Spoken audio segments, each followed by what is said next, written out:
నోట్ల రద్దు నిర్ణయంపై ఇప్పటికే వివిధ కోర్టుల్లో కేసులు నమోదు కావడం, విపక్షాలు విమర్శల వర్షం కురిపిస్తూ ఉండడంతో కేంద్ర ప్రభుత్వం ఉక్కిరిబిక్కిరవుతోంది.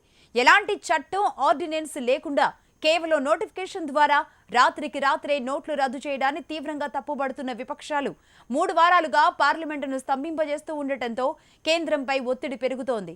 మరోవైపు డిమానిటైజేషన్తో ప్రజల ప్రాథమిక హక్కులకు భంగం కలిగిందని, ప్రజలు తీవ్ర ఇబ్బందులు పడుతున్నారని న్యాయ నిపుణులు సైతం ప్రశ్నిస్తుండటంతో సర్కార్ దిద్దుబాటు చర్యలు మొదలుపెట్టింది. ఇప్పటికే ముఖ్యమంత్రులతో కమిటీ వేసిన కేంద్రం ఇప్పుడు మరో కీలక నిర్ణయం తీసుకునేందుకు సిద్ధమవుతోంది.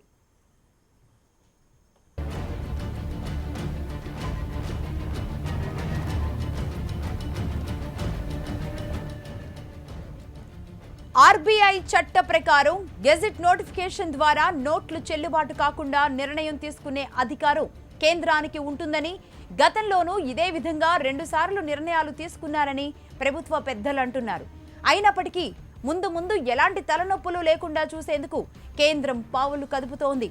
కోర్టు కేసులు, విపక్షాల అభ్యంతరాల నేపథ్యంలో పెద్ద నోట్ల రద్దు నిర్ణయానికి చట్టబద్ధత కల్పించేందుకు కేంద్ర ప్రభుత్వం చర్యలు తీసుకుంటోంది.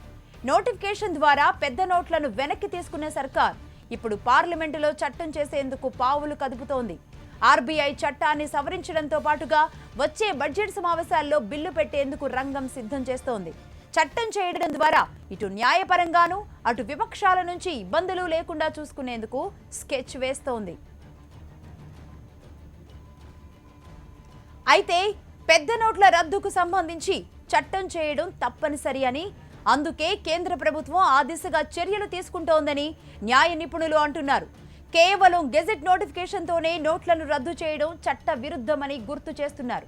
మరోవైపు మార్చి 31 తర్వాత పాత నోట్లను కలిగి ఉండటం నేరమవుతుందని, దాంతో ఆర్బీఐ చట్టంలో సవరణలు చేయడం తప్పనిసరి అంటున్నారు.